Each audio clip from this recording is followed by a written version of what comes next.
Kakadosh Boker Or, Bekiim Halacha 6, day 43. We are on page 109. Okay? This is Siman Kuf Nunchet 159, Halacha Yod. Okay, Halacha 10. We're talking about now the shape of the container. Okay?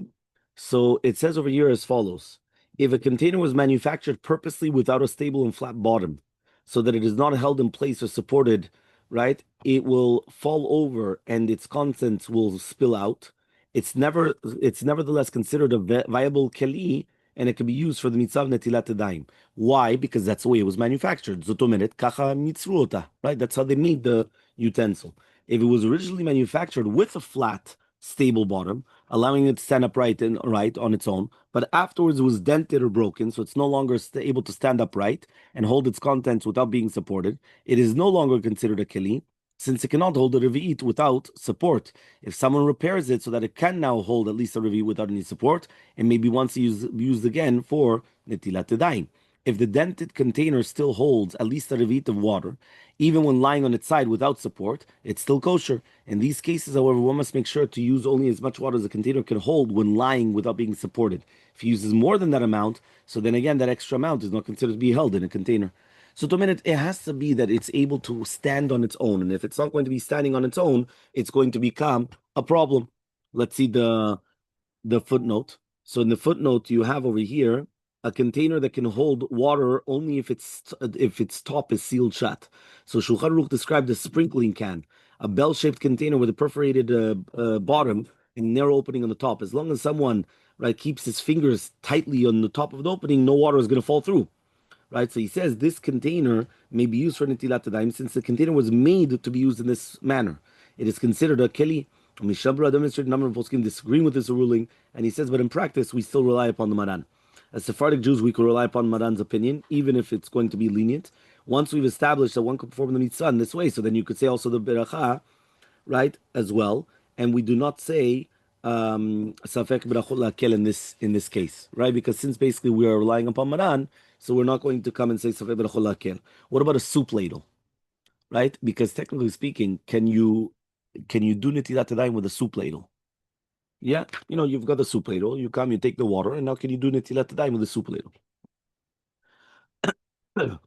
So he says like this: the principle laid down here is that it's permissible to use a container for netilat yadayim, even if it holds the liquid contents without external support, as long as it's made with a purpose in mind.